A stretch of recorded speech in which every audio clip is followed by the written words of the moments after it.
pessoal, boa noite, tudo bem com vocês? Espero que sim. Eu sou Edivaldo Toledo, sou enfermeiro e hoje eu trouxe uma convidada mais que especial.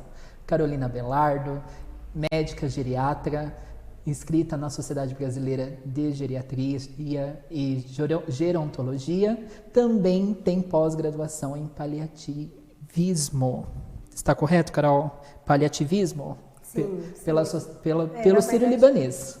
Na verdade, isso. Eu fiz a geriatria na Unicamp e sou membro da Sociedade Brasileira de Geriatria e Gerontologia.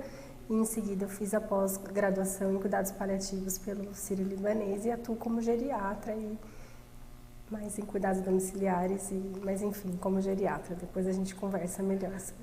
Como geriatra. E hoje eu quero trazer uma informação muito rica para todos sobre o envelhecimento de uma forma mais natural, né, Carol? Porque a sociedade está envelhecendo, só que nós não estamos sabendo como envelhecer. E isso, logicamente, lá na frente vai implicar em custos e tudo mais. E eu quero ter esse bate-papo com ela, que é especialista aqui na nossa região. E também já começar com uma pergunta bombástica, Carol. Com quantos anos a gente deve procurar um geriatra? Ixi, essa é uma pergunta bastante comum, né, que as pessoas fazem. E assim, não tem nenhum livro, nenhuma guideline, nada a idade certa para se procurar um geriatra.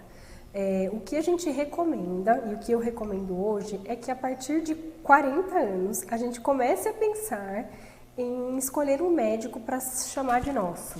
Por quê? Porque entre 40 e 50, normalmente as pessoas não vão ao médico, porque não tem nada, né? Então a mulher vai ao GO, ao ginecologista, né? O homem não vai a ninguém, e depois quando adoece, depois dos 60, começa a procurar algum médico. Então, não existe, como eu disse, a regra. Quando me perguntam, eu falo, olha, entre 45 e 50 é a hora. Por quê? Porque a partir dos 40 que começam as modificações fisiológicas no nosso corpo, que fazem parte do nosso envelhecimento normal. E o que a gente quer? Não só cuidar do paciente grande idoso para recuperar ou para fazer reabilitação. A gente quer que a pessoa envelheça com qualidade, com autonomia, com independência, para ter o menor número de doenças possíveis, para envelhecer com saúde, né? Então, quanto mais cedo a gente procura, melhor vai ser o envelhecimento dessa pessoa, né? Então, a gente sabe que na geriatria a gente cuida da promoção de saúde, do tratamento das doenças crônicas que já estão estabelecidas e reabilitação, quando são pacientes mais idosos ou cuidados paliativos em pacientes com doenças crônicas incuráveis. Mas o ideal é a gente procurar o mais cedo possível, né? Para ter um vínculo com o médico que eu falo para você chamar de seu, que conheça as suas doenças, conheça a sua história de vida e que te acompanhe ao longo do processo de envelhecimento. Sim, Carol, como você mesma disse, quanto antes melhor. É lógico que a gente precisa fazer um prognóstico e uma previsão desse envelhecimento. Uma coisa que é bacana falar é que existe um preconceito, né? Então, quando as pessoas, fiz 60 anos, e às vezes alguém faz um comentário, precisa de um geriatra, às vezes até comigo, quando eu tô, o que você faz? Sou geriatra. Eu não preciso ainda. Então, assim, existe um preconceito mesmo com a geriatria e com o envelhecimento. Isso é uma coisa que, inclusive, nós, geriatras, uma das coisas que a gente combate, que a gente luta contra mesmo, porque faz parte da vida mesmo. Não existe um divisor de águas nas idades e nem muito menos essa questão de idadismo, né? Não devemos levantar essa questão de a partir de 50 ou 60 anos. É lógico que quanto antes a pessoa começar essa promoção de prevenção, ela vai envelhecer muito melhor. Né? Carol, eu fiz alguns levantamentos lá no Instagram e vieram algumas perguntas sobre como você, como médica geriatra, trata a questão da polifarmácia. Tá? Aqui, culturalmente, né? Vai um médico aqui, outro ali, e culturalmente, lógico, a população espera também que saia com uma receitinha e sai com aqueles 15, 16 medicamentos. Como que fazemos esse enxugamento aí da polifarmácia, que aí auxilia lá para o cuidador e também para o metabolismo das pessoas? É importantíssimo falar sobre isso, né? E uma das coisas que o geriatra faz em consulta de rotina na verdade, é checar todas as vezes as medicações. E todas as vezes não é a receita. Às vezes eu falo, traga a sua sacolinha. Ou eu vou na casa do paciente, eu falo, cadê a caixinha de remédio? É só isso mesmo? Porque sempre tem mais um que o vizinho recomendou, mais um que o outro médico foi. E o problema é que tem um momento que as pessoas vão em vários médicos. Então eles têm o geriatra, mas ele também vai no cardiologista, ele também vai no urologista e vai na dermato e tudo bem ir em todos. Mas tem que ter alguém que organize essa questão. Porque muitas vezes, assim, não é raro eu pegar pacientes que às vezes estão tomando inclusive a mesma medicação, mas com nomes diferentes, porque não sabe, porque não leu, né? E isso é muito perigoso, né? Então, assim, uma das funções e uma das coisas que o geriatra mais faz é isso, né? Rever todas as medicações, em todas as consultas rever a indicação daquela medicação, a dose se está correta e tentar desprescrever, ou seja, diminuir o número de medicações, mas obviamente com muito critério, né? Então, assim, tem medicações que eu não vou tirar, mas tem medicações que ao longo do tempo eu vou diminuir e depende da fase da doença, uma coisa é mais importante que a outra, e isso é muito importante, né? Então, assim, especialmente a gente que cuida de pacientes desde a fase de envelhecimento ativo, a gente acompanha até ficar muito idoso ou paciente com quadro progressivo, com quadro demencial, ou paciente acamado. Tem um momento que a gente tem que tirar aquela medicação e tem que saber desprescrever também e deixar com o que é racional e com o que tem finalidade terapêutica, porque às vezes o paciente está tomando porque ouviu uma vez que tem que tomar até o final da vida. Isso não é uma verdade, né? Então a gente sempre tem que rever, isso é muito importante. Sim, é de extrema importância a questão da diminuição, lógico, com orientação médica, desprescrição, até porque vamos ter melhor qualidade de vida, exato, melhor custo-benefício, não vai ser apenas no nosso organismo, mas também lá no bolso. Carol, conta pra gente aquela parte peculiar que é o atendimento domiciliar. Como que você vê como de grande importância o atendimento domiciliar? Eu sou fã e recomendo sempre que precisa ter um médico que faça essa visita em casa, que é muito melhor, mas passe sua vivência. Na verdade, o atendimento domiciliar é uma das modalidades de atendimento do geriatra e que eu gosto muito e faço com bastante frequência. O porquê dessa modalidade? A gente reserva esse tipo de modalidade, primeiro para pacientes com doenças crônicas que têm uma dificuldade na mobilidade mesmo, então para esse tipo de paciente, ou para pacientes que têm algum grau de cognição alterada. Então, algum paciente com quadros demenciais, normalmente são os pacientes com algum tipo de demência, ou pacientes acamados com sequelas de AVC ou com alguma doença neurodegenerativa. Agora, tem pacientes que têm comorbidades controladas e que preferem ser atendidos em casa. Isso também é super possível, né? E que acho super válido também. Por quê? Porque no ambiente domiciliar, a gente conhece a rotina, a gente conhece o ambiente familiar, a gente conhece os cuidadores que estão lá, a gente checa de verdade o ambiente que ele está e como ele está sendo cuidado. Então, isso é muito rico, né, para o cuidado, porque a gente pode orientar medidas que normalmente a gente faz no consultório, vendo na casa do paciente como funciona, adaptando o local para ele. Então, assim, é uma modalidade fantástica.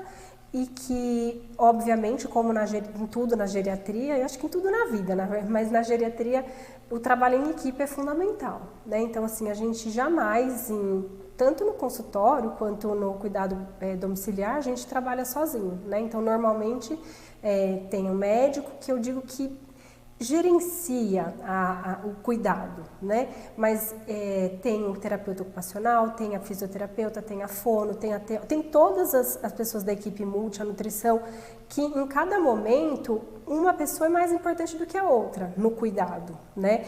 Idealmente eu queria todas para todos os pacientes, gostaria, mas muitas vezes isso não é possível por várias questões e uma delas é a questão financeira e tudo bem. Mas o que é importante é o médico saber priorizar naquele momento para este paciente, isso é o mais importante, Neste momento, talvez a gente possa diminuir isso e aumentar isso, mas sempre visando o cuidado integral do paciente, né? O respeito e tentar resgatar sempre a autonomia, que é a capacidade dele decidir por si, e a sua independência, que é a capacidade dele fazer por ele, né? Então, assim, isso é uma coisa que na geriatria e a equipe multi que trabalha com geriatra, isso a gente sempre busca e é nosso objetivo mesmo. Que bom. Vocês viram que hoje não é uma entrevista, é uma aula de geriatria com a Carol. Eu vou chamar o primeiro intervalo e a gente já volta já. Olá, tudo bem com vocês? Espero que sim.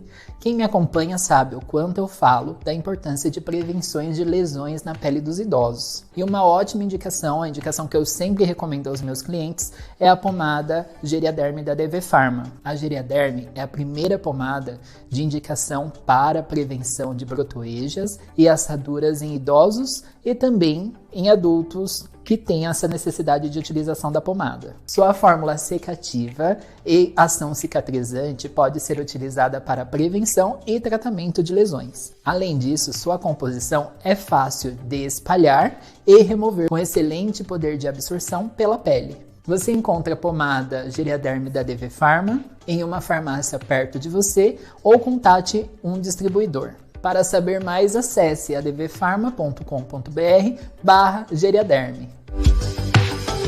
Ai, meu Deus.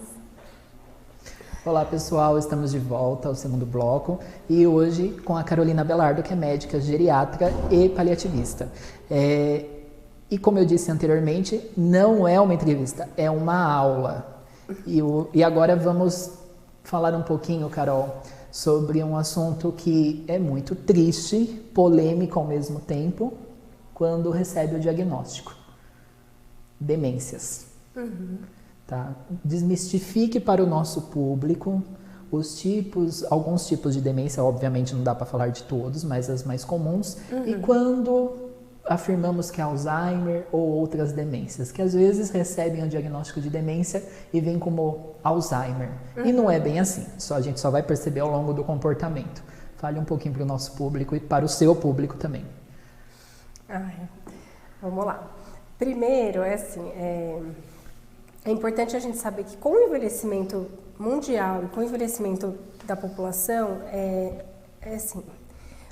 existe o ônus e o bônus de ficar grande e idoso. Então, assim, depois dos 65 anos, a nossa chance dobra a cada 5 anos de desenvolver alguma demência. De todos nós. Depois dos 65, a cada 5 anos, dobra a sua chance. Ou seja, ela existe para todos. Aos 80 é muito grande. Aos 90 é quase para o ímpar. Um vai ter um grau de demência e o outro não vai ter demência. Ou seja, isso vai acontecer, né? Agora, é demência senil? Não, não é, né? Então a gente sabe hoje que as demências, ter um diagnóstico de demência, então é uma doença, né? Mas que pode ser prevenida e que a gente luta desde sempre para a gente envelhecer com o cérebro ativo, envelhecer bem, para evitar ou para fazer com que ela apareça o mais tarde possível. Mas a gente sabe que vai acontecer em metade praticamente das pessoas nonagenárias. Agora, é o fim do mundo? Não, não é. Não é o fim do mundo e tem muita coisa para a gente fazer. Do mesmo jeito, com doenças crônicas, progressivas e incuráveis. Então, assim, uma paciente que é hipertenso, um miocardiopata, ele tem uma doença que é crônica, que é progressiva e que é incurável. Um paciente que tem um câncer, ele tem uma doença que é crônica, que é progressiva e que é incurável. Um paciente que tem demência é crônica, é progressiva e incurável.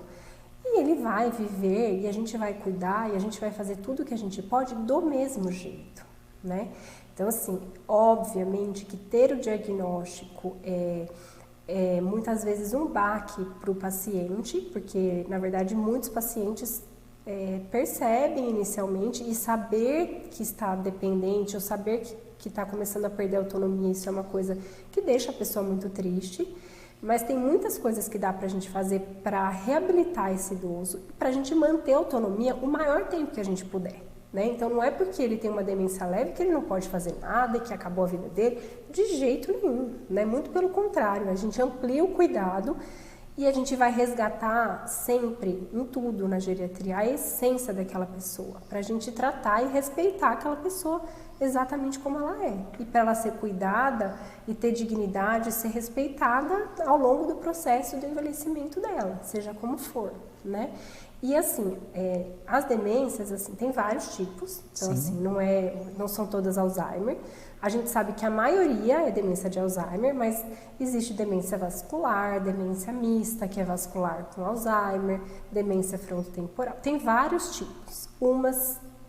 E a gente sabe ao longo não tem um exame que a gente faz, essa, né? A gente sabe ao longo do acompanhamento do paciente.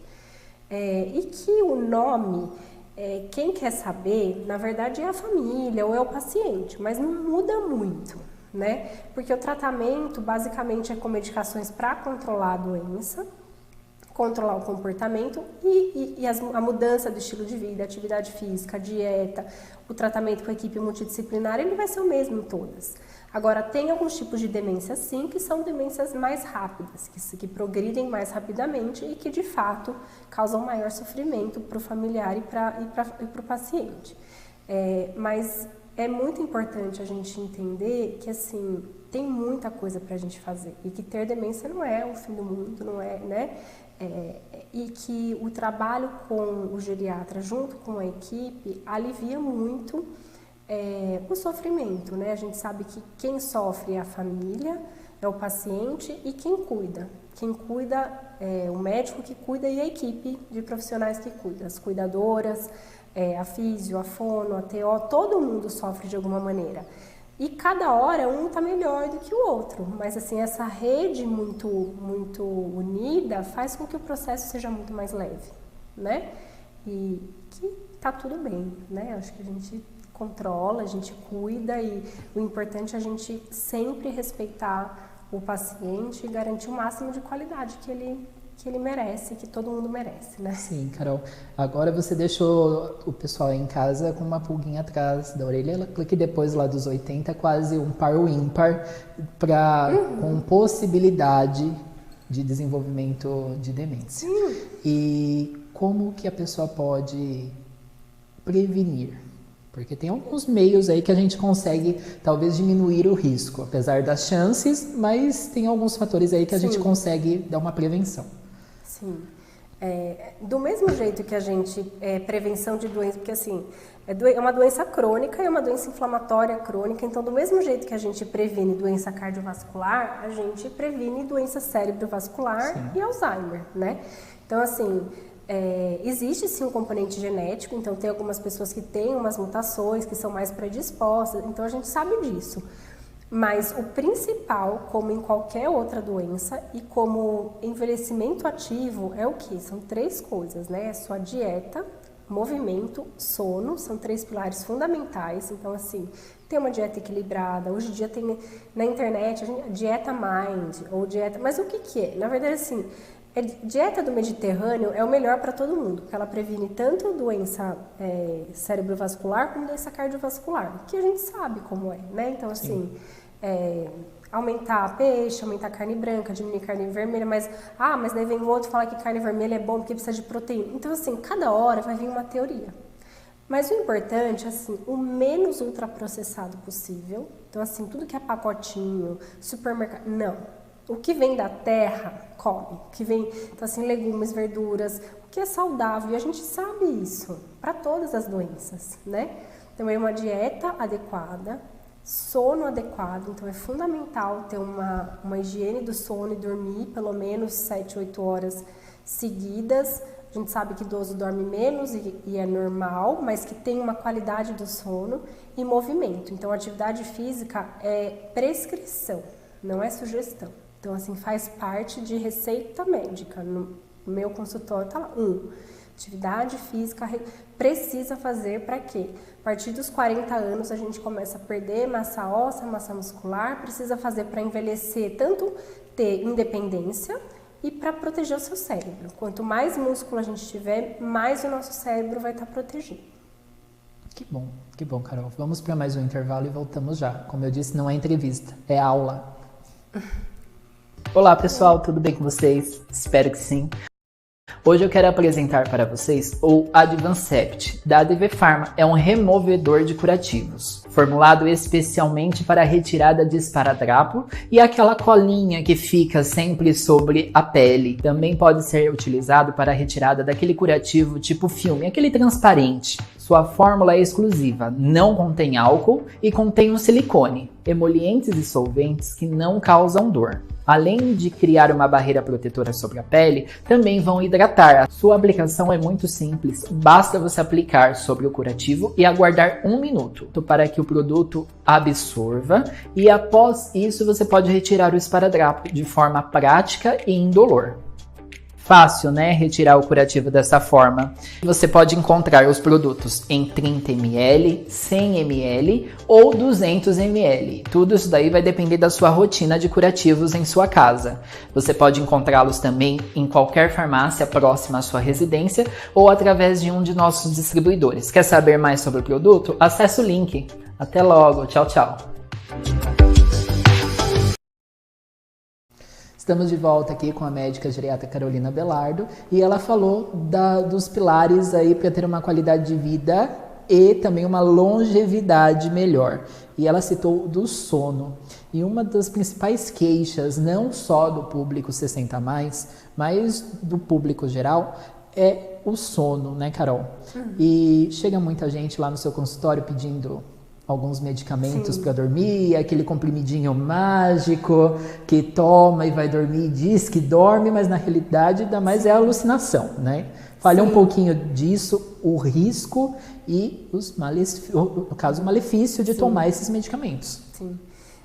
Sono é, como eu falei, um pilar. Então, assim, dormir bem consolida a memória, dormir bem melhora o humor, então é fundamental dormir bem, né?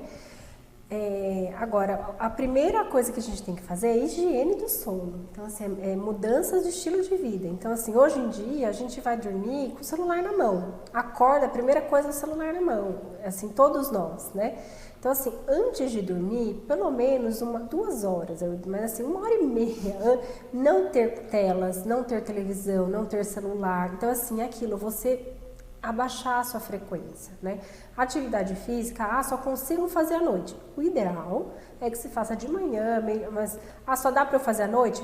Faz, entendeu? Garante, mas faz a atividade física. Mas tentar não fazer muito perto da hora de dormir. Então, tudo que é estimulante, a gente começar a diminuir. Então, assim, mudando o estilo de vida e a rotina, isso já melhora muito.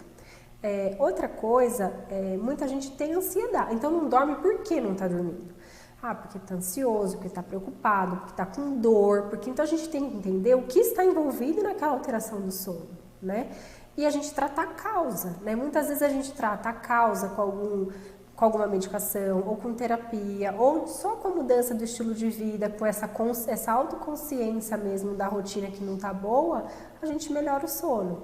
Ou, se tiver indicação de tomar algum antidepressivo para melhorar o humor, melhorar a disposição e daí dormir melhor.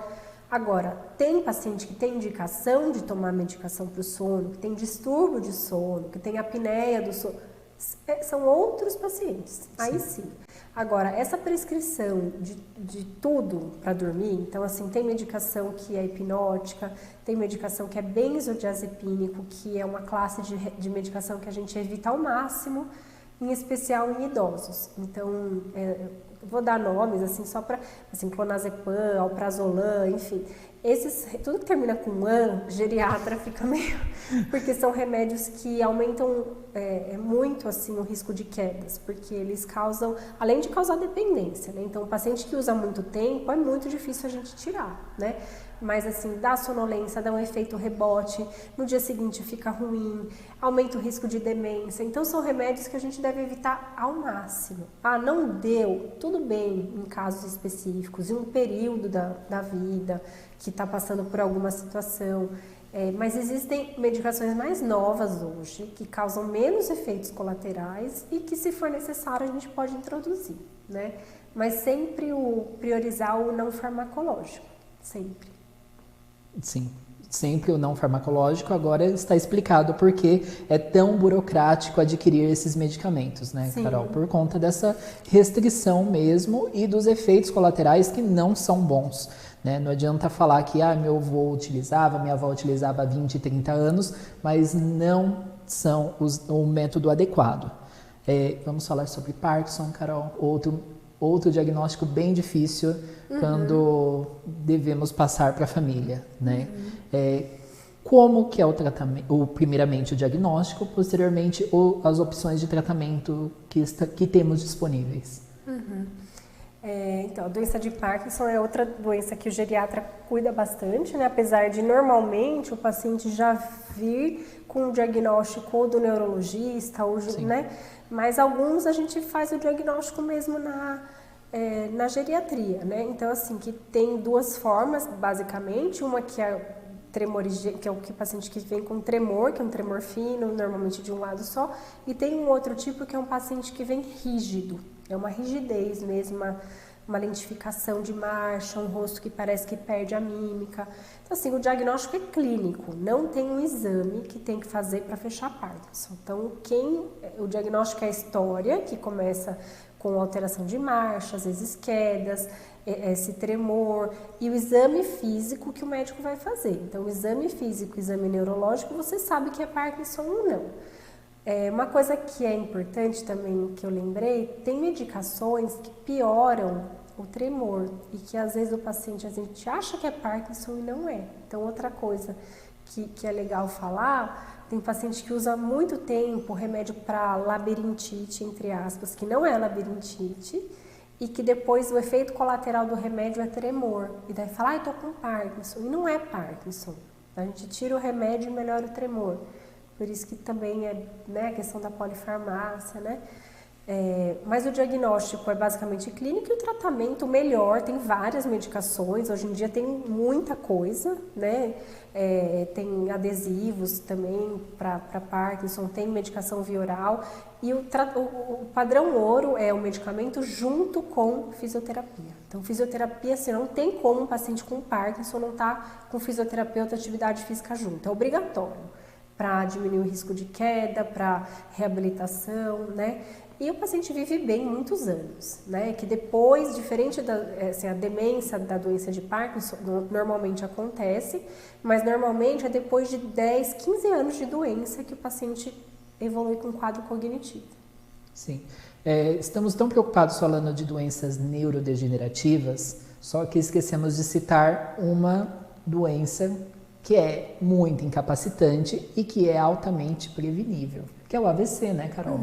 As pessoas, além da alimentação, estresse, existe também os fatores de riscos familiares, mas são métodos que a gente consegue no dia a dia prevenir e, infelizmente, quando acometido, é incapacitante, que aí acaba precisando do serviço do atendimento domiciliar. Quer falar um pouquinho do AVC? Sim. AVC, assim como outras doenças cardiovasculares, né? Então, assim, são doenças que são preveníveis. Então, assim, é muito triste a gente ver o número de pacientes que têm eventos hoje, sabendo do tanto de prevenção que a gente pode fazer e que a gente não faz, né? Então, assim, felizmente está mudando. Eu acho que quanto mais, assim, a gente tem mais informação, eu acho que, né, esse tipo de conversa, de divulgar isso é muito importante, porque assim, o AVC muitas vezes ele acontece por doenças crônicas que estão lá silenciosas. Então, o paciente que é hipertenso e diabético e trata mais ou menos e acha que está tudo bem, porque ele não está sentindo nada. Porque pressão alta não dá sintoma, só dá sintoma se estiver muito descontrolado, se tiver, né? Mas se não, tá lá assintomático no churrasco e a pressão tá alta, né? E do mesmo jeito o diabetes. Então a pessoa tá lá bem, tá controlada, não faz o segmento direito e daí tem um AVC. E fica completamente dependente. E pior, depois, assim, às vezes até reabilita a questão física, mas depois vai evoluir com o grau cognitivo e vai ficar dependente. Então, assim, se a gente sabe a história natural da doença, não tem como não parar e prevenir, né? Então, eu acho que a gente tem que ser muito claro, assim, com o paciente e mostrar, olha, se a pressão ficar descontrolada, vai acontecer isso, porque é um desfecho que acontece, né? Então, é uma coisa totalmente prevenível. Eu acho que a gente tem que focar muito nessa questão da mudança mesmo do estilo de vida, dessa consciência de autocuidado, para envelhecer ativamente e com saúde, né? Agora, tem alguns tipos de AVC que são AVCs cardioembólicos, por exemplo, que o paciente tem uma arritmia, que é muito comum, a arritmia em idoso. Então, tem coisas que vão acontecer, né? Mas que, de novo, se o paciente teve um AVC, é o fim do mundo? Não, não é o fim do mundo, né? Então, assim, a gente sabe que hoje em dia tem muita coisa para fazer. Se tiver sintoma e chegar rápido no hospital, às vezes você consegue reverter na hora. Sim. E se não consegue, porque tem casos que não consegue, a gente vai reabilitar. Vai fazer fisioterapia, vai fazer fono, vai fazer treinamento de disfagia.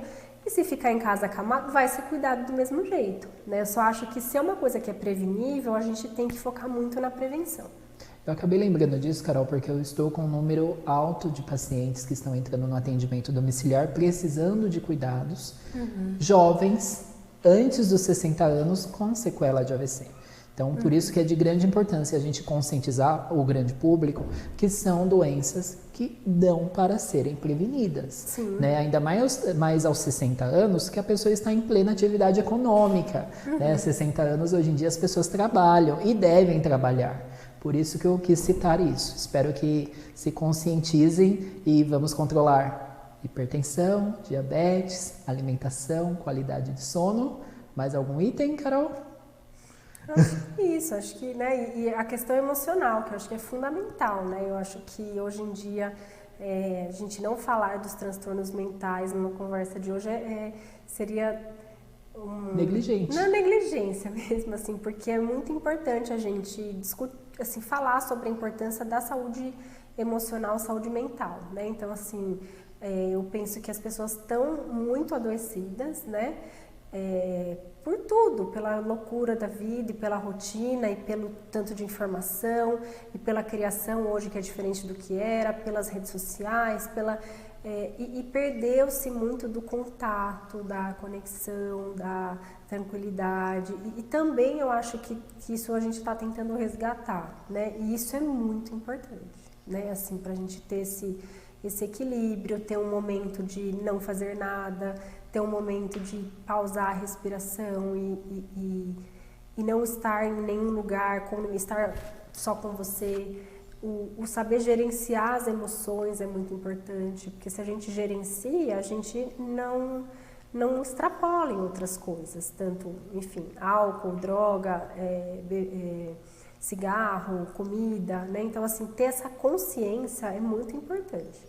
E é muito importante que também, assim, tem vários estudos que para o envelhecimento saudável, o quanto as conexões são importantes, assim, entre grupos, família, sociedade, né? Então, assim, a pessoa que faz parte de um grupo, que é a pessoa que participa ativamente da sociedade, que ela envelhece melhor do que uma pessoa que não participou, uma pessoa que esteve sozinha.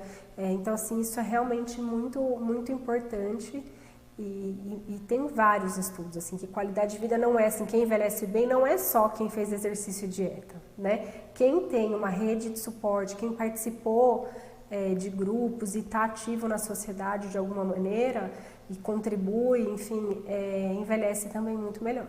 Ou seja, devemos nos conectar, né? Sim, Humanos, sim. Conversem. Exato, é isso, né? O nome do programa, né? Então acho que é bem humanos conversem, pessoas troquem informações, porque no fim eu realmente acredito nisso. Eu acho que na vida um precisa do outro, né? Sim. Então assim, eu acho que é uma troca em todos os sentidos, né? Profissional, pessoal, familiar, né? E sempre a gente um acrescenta o outro, sempre, sim, né?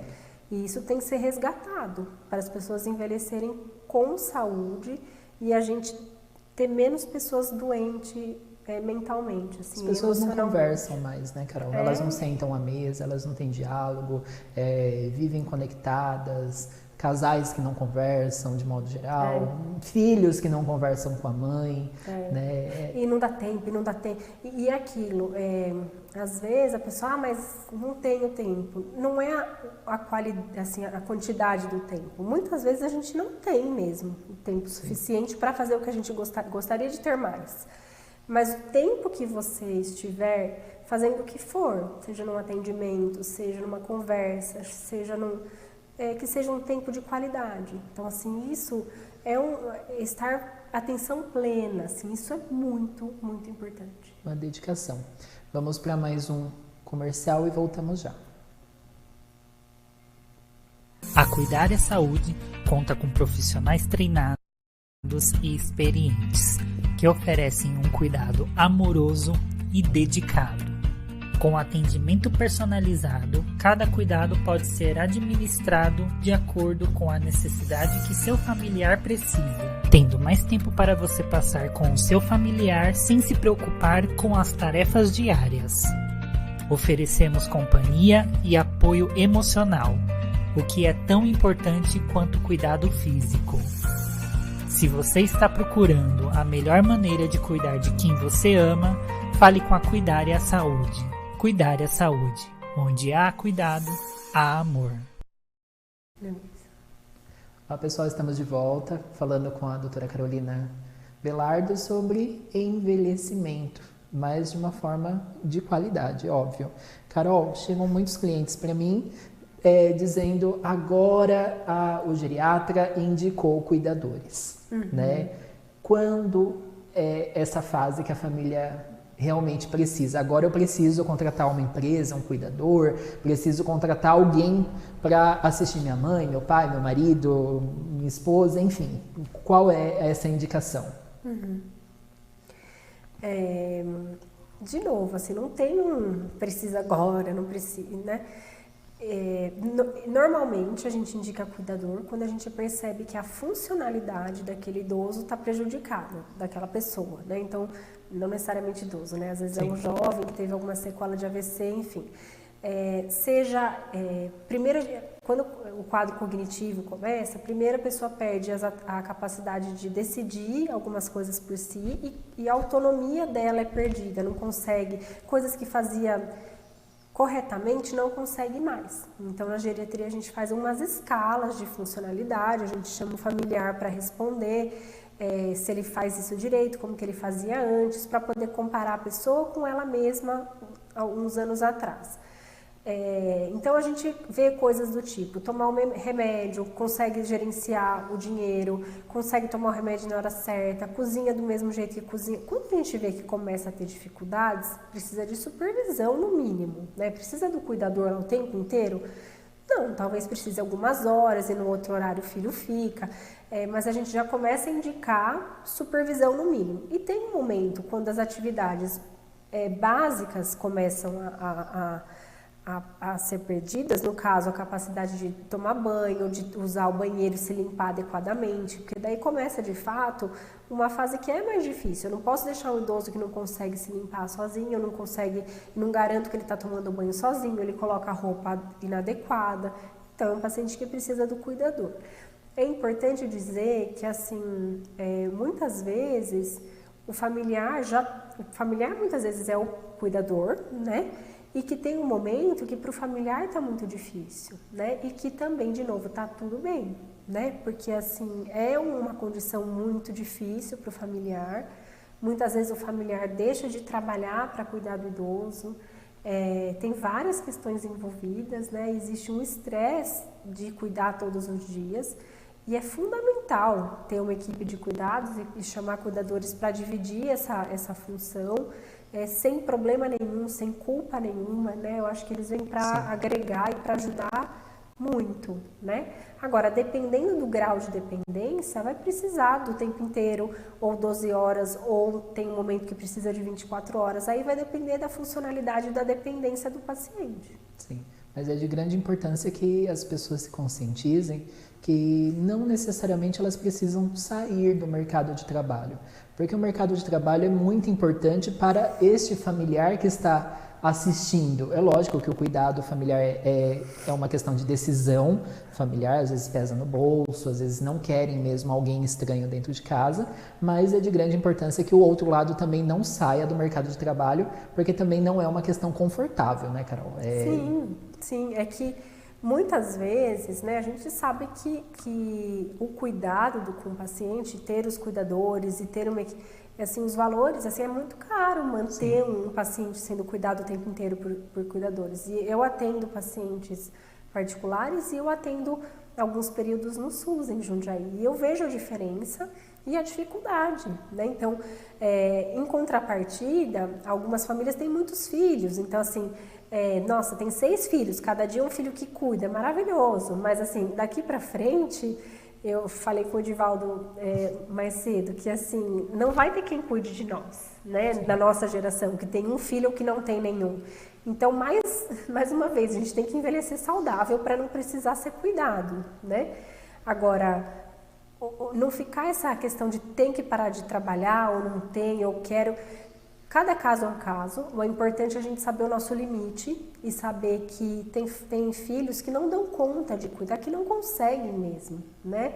E tem também a dificuldade daquilo que é importante a gente falar, que não é porque ficou idoso que é uma pessoa maravilhosa e que ele é perfeito, não, né? Então, imagina um filho que teve uma relação difícil com o pai a vida inteira e vai cuidar. É difícil, né? Não é tão simples assim. E a gente, o cuidar, a palavra, então assim, requer, assim, a gente querer cuidar, querer estar lá, né, estar disponível para o cuidado, porque o paciente que precisa de cuidado se sente, é muito ruim para ele se sentir dependente, né, se ver dependente, né, então, e aquilo, é fundamental a gente que cuida, seja o cuidador, seja o médico, seja o enfermeiro, conhecer a pessoa que a gente está cuidando, para respeitá-la e cuidar como ela gosta de ser cuidada, como ela sempre foi, né? Porque senão a gente atropela e acaba cuidando de um jeito que para ela não é muito bom, enfim. E a gente tira a essência, né, da pessoa. Exato. Carol, vamos falar sobre paliativo, né? Que para muitos é um assunto pesado, né? Trazem uma nuvem em cima disso e não é bem assim, né? O paliativo é um trabalho lindo que deve ser divulgado e tirar alguns mitos que temos aí ao longo do caminho. Fale um pouco sobre aquela frase horrível que já ouvimos como profissionais da saúde, que é agora não tem mais nada o que ser feito. Que coisa horrível. Não, é pro geriatra, para quem fez cuidados paliativos, isso é assim, uma afronta.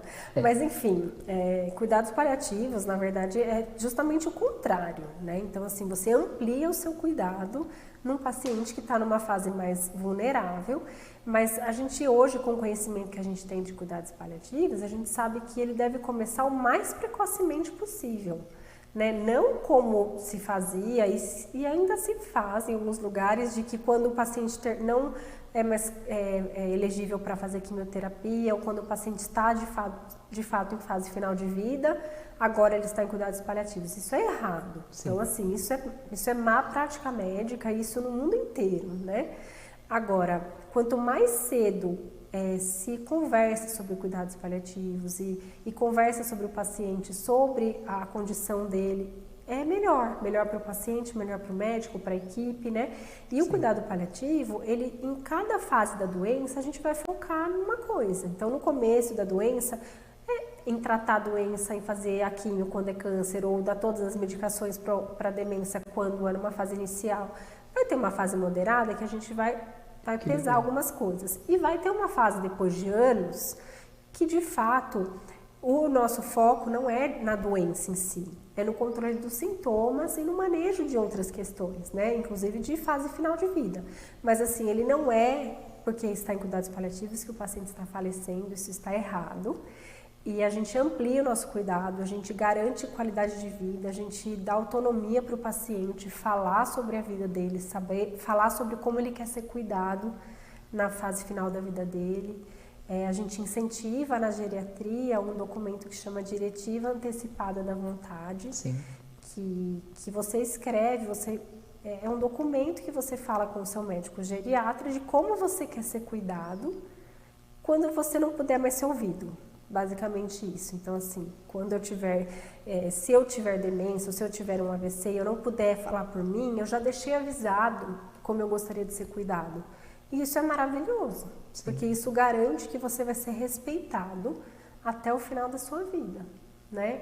Então, Eu sou suspeita, mas eu acho que, assim, para mim é tão óbvio que a gente amplia o cuidado, né, que não tem nem o que dizer, assim.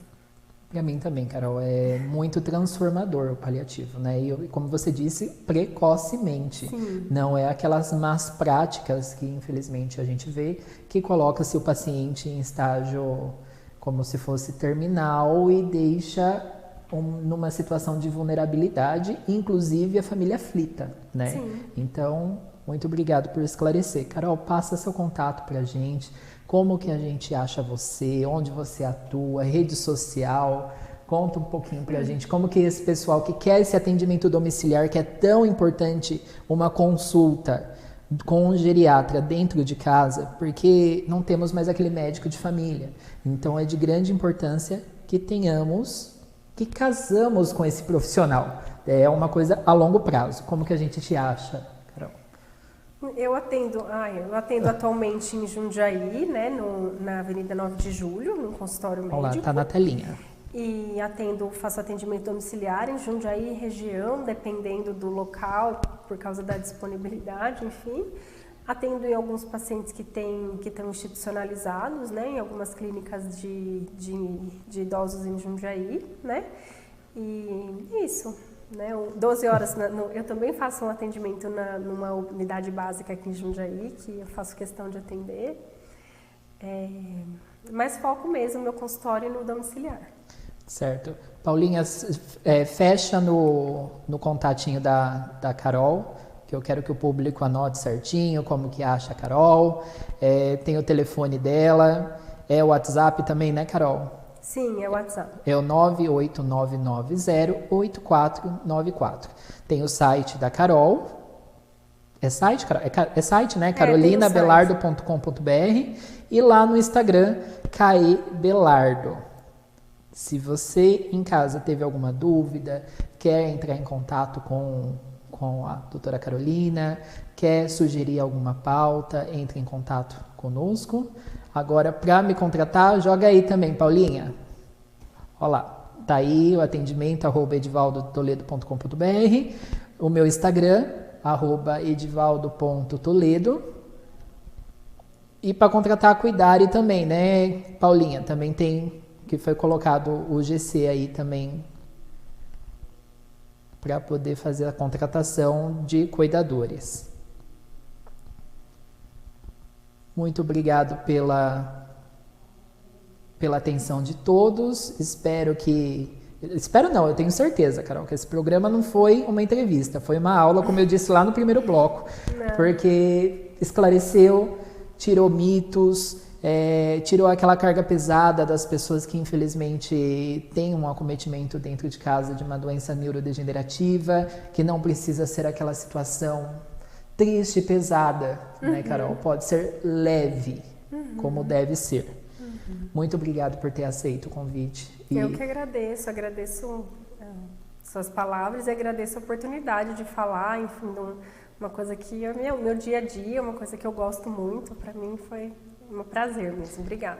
E esse é o propósito do programa, é trazer pessoas, lógico, que eu acredito no atendimento, acredito como pessoa, que são pessoas humanas, tá? Não exerce a profissão exclusivamente por conta do dinheiro, Carol. É por conta realmente que tem vocação. E você tem vocação. Parabéns. Muito obrigado. Volta aí, Paulinha, o contato dela, por favor, para todo mundo ter acesso. Quer deixar algum recado para o seu público, Carol? Acho que não, acho que assim, essa consciência do autocuidado acho que é fundamental, né? Então, assim, a promoção o mais precoce possível para seguir e desmistificar a consulta com o geriatra, né? Que, assim, realmente é muito importante e escolher algum médico para você chamar de seu. Igual a gente tinha o pediatra, o meu pediatra é muito importante, porque é a pessoa que te conhece, que organiza as suas, gerencia mesmo, sabe, as comorbidades e vai te seguir ao longo da vida. Carol, chegou uma perguntinha aqui no Instagram de última hora, vibrou. Canabidiol, quando é a indicação? Assim, Pegaram no pulo aqui, hein? Canabidiol é assim, ó, uma controvérsia, mas vamos lá. O que tem de evidência hoje, porque a gente medica e a gente prescreve tudo que é baseado em evidência científica, Sim. né? Então, hoje em dia não tem, acho que isso é bom, né? Ainda mais com... Então, assim, o que se tem de evidência em canabidiol de estudo hoje é indicação para dor crônica, para epilepsia refratária, né? E agora tem alguns estudos, mas são estudos pequenos, ainda não tem nenhum estudo grande comprovando. Mas que em alguns casos de demência a gente usa, pacientes com doença de Parkinson, mas é off-label e a gente individualiza cada caso. Tá. Então, assim, doses, não tem doses específicas, então é um caso, assim, são coisas muito específicas. Existe sim casos, assim, já tive um paciente que usou e que já veio medicado e que ficou bem, mas são casos específicos. Mas na minha opinião, assim, médico e pessoal é muito promissor, é algo que parece muito bom mesmo, sabe? Mas agora a gente não tem ainda as dosagens corretas, a gente não tem ainda muita evidência de como prescrever, mas é muito promissor mesmo, na minha opinião. Por isso a optativa, muitas vezes, pelo óleo e não pelo comprimido. Na verdade, né, que o óleo, assim, tem algumas marcas que já tem os laboratórios, a gente consegue saber exatamente quanto a gente está dando de cada um, né? Então, assim... Então dá para dar uma aula disso. Eu também não sou a melhor pessoa para falar do assunto, mas assim, já assisti várias coisas e já li muito. Então assim, depende, né? Então tem THC, tem CBD, para alguns casos pode ser os dois, mas assim, a gente tem muitos e muitos e muitos receptores de canabidiol, né, no corpo. E a gente conhece poucos, então não dá para você falar. Tá. E pensa um vinho. Então assim, o canabidiol, como tu pensa uma coisa que é plantada naquela terra, naquele solo, naquela temperatura, como que um vai ficar exatamente igual ao outro? Como que um frasquinho vai... Então é muito complicado. Então essa é uma coisa que está em andamento, eu acredito, pessoalmente, assim, não é uma coisa que está escrito em algum lugar, mas isso é opinião minha pessoal. Eu acho que é muito promissor, sim, de verdade, é uma coisa que eu me interesso, que eu leio e que eu vou, mas ainda a gente não tem aquela dose, por exemplo, para Alzheimer, não tenha dúvida que a medicação, tem 3 classes de medicação, que essas são para fase leve, tem coisas que tem evidência no mundo inteiro, onde você for, é aquele remédio, aquela dose. Agora, o canabidiol não é assim, mas eu acho que é uma coisa que vai provavelmente ser. Aliás, eu acredito e torço para isso mesmo, que no futuro a medicina seja cada vez menos farmacológica. Sim.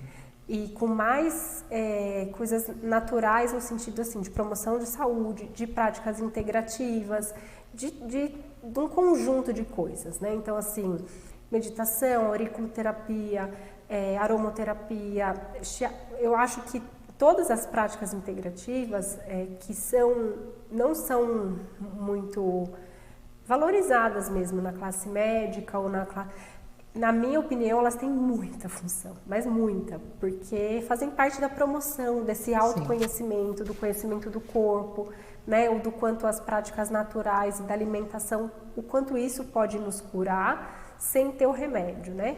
Mas a medicação, enfim, tem a questão da indústria farmacêutica, tem várias coisas por trás, que eu não vou falar, senão eu também vou apanhar.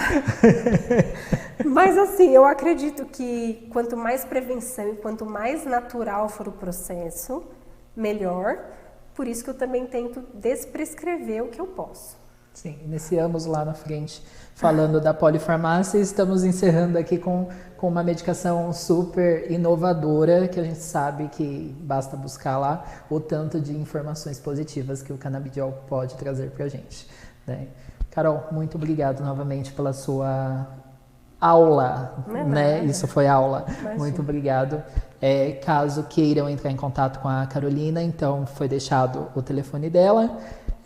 Muito obrigado por você dispor do seu tempo, assistir, me acompanhar lá nas redes sociais, @edivaldo.toledo. Espero que você tenha gostado.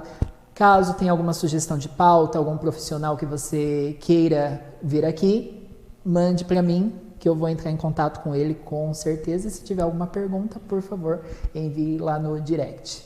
Muito obrigado por ter assistido e até a próxima terça, com certeza com alguém muito promissor aqui, passando um pouco do conhecimento para todos nós. Até logo, tchau, tchau. Tchau. Hoje temos várias empresas no mercado de atendimento domiciliar, o que é muito bom, mas a principal cautela que todo familiar deve ter é referência dessa empresa. Os cuidados são geridos por enfermagem, por algum profissional de enfermagem? A enfermagem ela é referência no cuidado, ela é essencial no cuidado. E também se esse enfermeiro dedica-se exclusivamente a este perfil de empresa. É essencial que ele esteja inteiramente disponível para você caso aconteça alguma eventualidade com o seu familiar. E também referência a familiares, né, de outros clientes. É muito importante que você peça esta referência e faça o contato para saber como que foi o atendimento desta empresa na casa daquela referência. Espero ter ajudado de alguma maneira e até logo. Tchau, tchau.